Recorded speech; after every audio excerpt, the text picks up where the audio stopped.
and welcome to my crazy kitchen cupboard chaos. My name is Adrienne, for those of you that don't know me, and I want to go over some of the Epicure items, cookware and things like that that we've got that are so important in our kitchen so that you can kind of get a better look at what you would use them for and if they'd work for you. So I'm going to use my quarter sheet pans so that it's a quick, easy in and out. So here we go. This is our 12 cup pan. I've got some little sample ideas in there for you. So in our 12 cup pan, yeah, see, we totally burn mac and cheese in the bottom. It happens. This is real life, people. It's got your measurements, your liters up and down the side there. So if you know how much liquid you need to add or how much you're trying to make, makes your measuring super simple. The 8 cup has the exact same thing with the measurements on the inside for you so that your life is a little easier. But what I love these pots for, two different reasons depending on their size, but they've got strainers right in the lids. So let me bring this a little closer for you. There we go. So we've got larger holes here and smaller holes here. So depending on what you're cooking in your multi-purpose pot, you can kind of hold your smaller ingredients in with that, just letting the liquid out, or if you're just doing larger items, you've got the big ones there. So what we tend to use the 12 cup pot for, we'll do corn on the cob, potatoes, like bigger potatoes, things like that in here. But I also have a recommendation, the Aztec tortilla soup. So any type of soups that you want to do, you can do in here. Wonton soup using the chicken broth can be done in here. Homemade tomato soup, you can kick it up a notch with the poco picante, just kind of sprinkle that in. So this one kind of works better for bigger items, depending on what you're doing. And it holds the soup fantastically because you're adding your water, but then you're also adding tomatoes and beans and corn and all that kind of stuff. So it kind of increases the water level as you go. So definitely great for potatoes, soups, corn, anything bigger like that. The 8 cup pot, which I've got here, and a couple of ideas. So again, you've got the markings. Let me bring it in a little for you here. There we go. So you've got your markings down the side here. There we are. So that you can see that it's an 8 cup pot there. And this one we use for mac and cheese type pasta meals. You can totally cook your pasta in here, strain it. Both of them come with the strainer lid, so you can strain the water out. And then for the mac and cheese, you just add your milk and your cheese powder. If you're doing, a red sauce pasta, you can make your marinara sauce right in there. It's a great size for doing stuff like that. And also, because we're addicted, the chocolate fudge sauce or the caramel sauce, which is just the sauce mix, butter and whipping cream in for this one, and it fits perfectly in here. And then to cool it, we just pop this sucker into the freezer so that it cools a little faster. So you've got your 8 cup pot and your 12 cup pot, just depending on what you're cooking for or who you're cooking for. If you've got a family of 2 or 3, but you're kind of lighter eaters, we're not the lightest eaters in the world. So the 12 cup works for us, but what we do in the 12, potatoes, corn, things like that, you may be good to go in the 8 cup. When in doubt, I suggest getting the 12 if you can only get one, because that way you've got double this, or the larger size when you need it, as opposed to smaller one and wishing you had bigger. You can also get these, as a consultant, you're going to get your discount with these, but if you host as well, you may be able to get them for half price or free. So I know they're a larger price point. We're kind of going to work our way down a little bit, but there are ways to get these a little cheaper than what you're seeing in the catalog. So keep that in mind as well. Here. All right, so we're going to look into the multi-purpose steamer first. So it's got your 3 holes at the top there for steaming. Hide my meal suggestions just for a second. Multi-purpose steamer, nice deep size. It also comes with a tray. So the reason for the tray is you've got multiple options for this. When I do ground beef, I put the tray in upside down, pop it in the multi-purpose steamer like that, cook my ground beef in here, because then once it's done cooking, takes about 2 to 3 minutes to microwave. Microwave times may vary, and I check it after about 1.5 minutes and kind of mix it up a little bit again, and then pop it back in just so I don't have pink in the middle and stuff like that, same as you would do on the stove. But this way I can put it in and do something else with my time. So I actually lift it by the little feet So here we go. You got the little feet at the end of your tray here.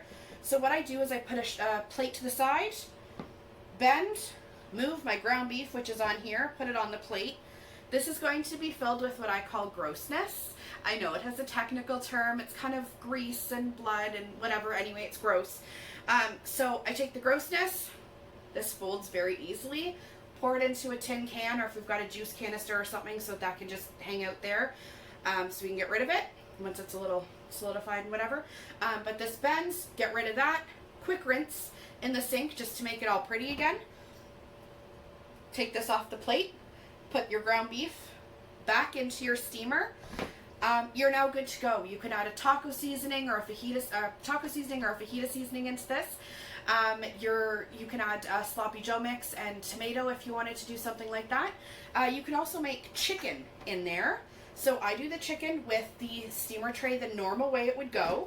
So I pop it in like that. Put chicken on the top if I'm just doing the chicken. And so as the chicken cooks through, again, all the grossness is going to go on the bottom. You can just take your tongs and remove, sorry, I should have mine with me, but joys of doing videos, right?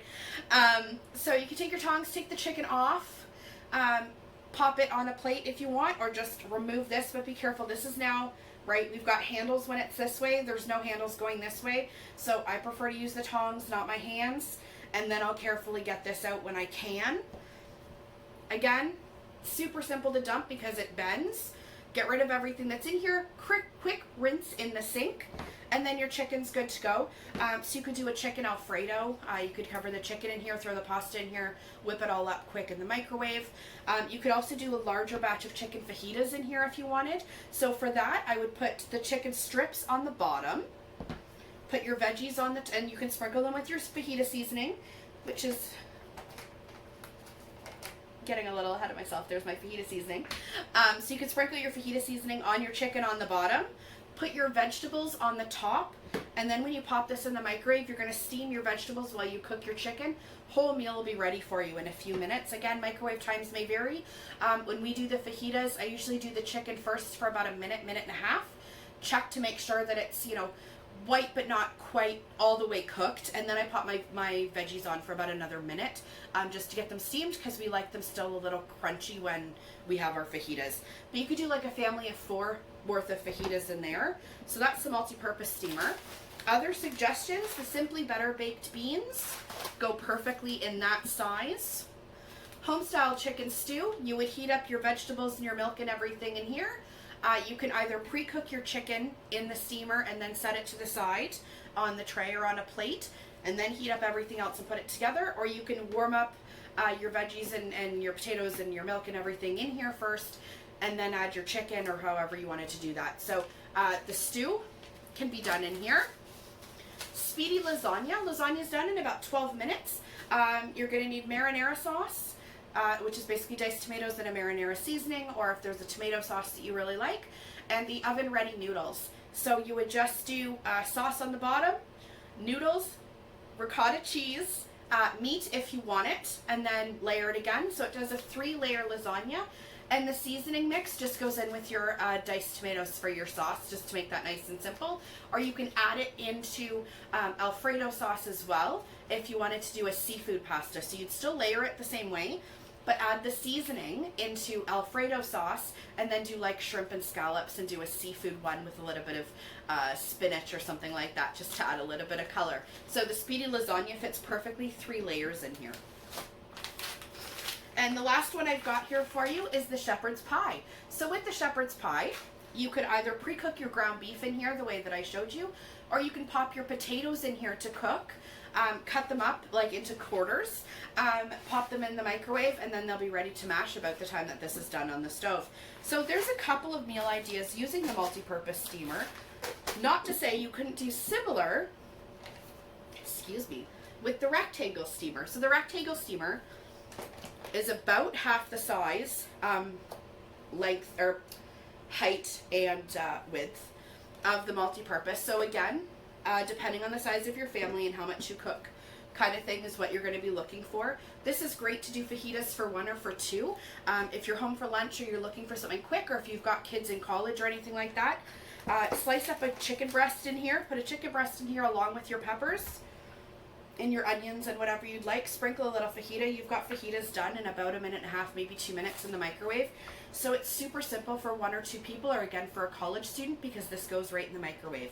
They are oven safe up to 425, but they're also microwave and dishwasher safe as well, so you could do that. Anything we make in here, we tend to just leave in here. So the lasagna leftovers, beans leftovers, anything like that, we just pop the lid on and pop it in the fridge and then put it back in the microwave when we're ready for leftovers. So single serve here. You've got your fajita option. I also recommend, so right now we've got the pumpkin spice loaf or the gingerbread, but there's always some sort of cake going on that you can add in here and make a nice little loaf for, or simply just homemade bread. It's a fantastic size to make a homemade bread in. So you've got that option as well, but it's also a great size for dips. And the one thing Epicure is known for, aside from the fact that we've got low sodium and no sodium foods, low sugar and no sugar foods, you know, vegan friendly and all that kind of stuff, people still say, oh, you're the dip company. And that's okay with me, because we do have dips. We've got healthier dips than you can purchase somewhere else. And this way you're making them yourselves, and maybe you're getting your kids involved and it becomes a thing for your family. So I wanted to show you a few dips that would fit great in here for when you're going to a potluck or you've got people over and things like that. Just makes it nice and simple. So the first one I've got here, and they're all really easy: cream cheese and mayo and cheese and the seasoning. You can make them a little fancier if you'd like, but in general you're looking at cream cheese, mayo, the seasoning, and then shredded cheese on top. So any of these, if you've got cream cheese on you and mayo, you're good to go. They can be made vegan friendly if that's something that you need. So we've got the nacho cheese, which pop it all right in here, mix it up, throw it in the oven. Done, ready to go, a nice hot nacho cheese dip. You can also sprinkle them into eggs or pasta or anything like that.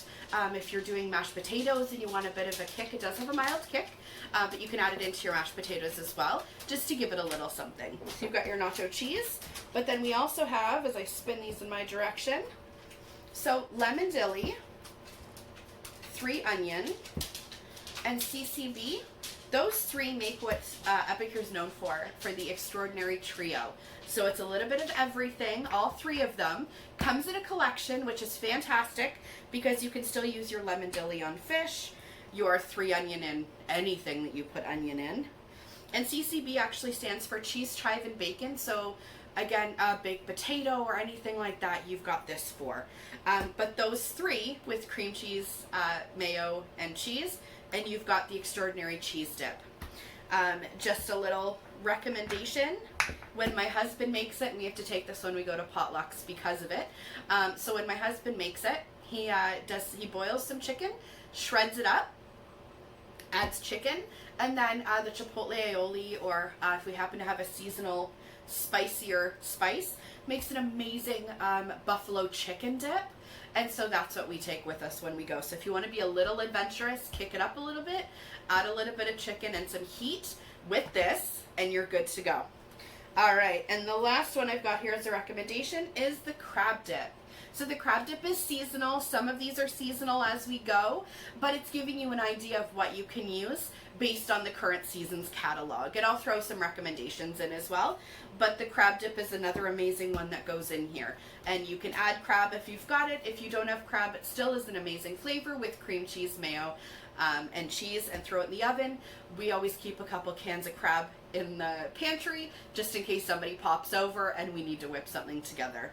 All right, so those are my recommendations. It's in a 2-pack, so you can still make 12. This holds 6, as you can tell, but it does come as a 2-pack. Although they do go in the oven, they also are phenomenal in the microwave. And aside from making falafel, which you can totally make and throw in here, you add water and a little bit of lemon juice, throw it in here. They're done in like 1.5 minutes, and dinner or lunch is good to go. Super easy. So you do falafel in here. You do cupcakes. Of course you can do cupcakes. Do cupcakes in here. You can also do egg bites. So if you're looking for something quick and simple in the morning, 1 egg in each. You can scramble it up if you want, or put a bunch in a bowl first, pre-scramble them, add a little bit of milk, however you want to do it. You can pop a half a piece of bacon in here if you wanted to, and then sprinkle in some seasoning, and then in the mornings they're ready to go. You can just pop them out, put them in a Tupperware container to keep them sealed, and then throw them in the microwave for about 30 seconds in the morning while you're making your coffee or brushing your teeth, and your egg bites will be good to go and give you a nice protein-packed breakfast. So you can do that. And I've got the guacamole seasoning here because that is one of the favorites that we have for putting into our egg bites. But if you look at the ingredients for the guacamole, the spinach dip, the garden veggie, any of those, the ingredients are vegetables. So by sprinkling some of those in there, you're not just adding extra salt or anything like that. You're adding flavor, but you're adding vegetables to them. So it's just giving you the extra little bit in the morning, or a nice, snack when you're getting home from midday work. So we've got those. And then the last one that I want to show you here is our Perfect Petites. So the Perfect Petites makes little 2-bite brownies, cheesecake. Make sure you check in season after season because you might find a brand new favorite that we didn't have 2 months ago. 2-bite brownies, but you can also do granola bars, right? You can do homemade granola bars in these, nice, quick, and simple, and then just top them with the Tutti Frutti. So these are kind of the price point lower end of what we have. The steamers are kind of in the middle, and the pots are near the higher end as far as spending is concerned. But just remember that as a consultant, you're going to get your discount, and as a host, you could earn them free or half price. So if you're looking at these going, oh my gosh, I could really use that 12-cup pot and the multi-purpose steamer, that way I've got the big ones and I'm good, I can get started with those, but price-wise, it may be a little more than your budget allows. Let's chat about you hosting a home party, which we can totally do online or in your home, but it's going to help you earn those rewards and save yourself some money, right? Who doesn't like to save money? If you're looking at this saying, oh my God, I could totally cook that and I can make that and I can bake that, and you want to become a consultant and you want more information on how that works, just let me know. No pressure at all. We have a very relaxed guideline if that's what you choose to take, or you could be, off and running in 30 days. It's whatever works for you and your family. So we could talk about it that way too. All right, so don't worry. Don't look at this and go, oh, I cannot afford that. But there's ways that we can make that work for you. So don't worry.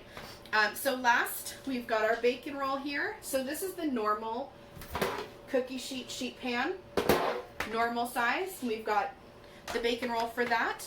And the 2 quarter sheet pans, which I had out here before, 2 of them would fit on here, and their bacon rolls fit on them as well. So they're just half the size of this. So if you're doing, if you're cooking for less people and you've got, chicken on one and fries on the other, or you can do, cookies on one and chicken on the other kind of thing. You can do dessert and dinner kind of all in the oven at once, but that way they're not intermingling on your sheet. You've got that option too.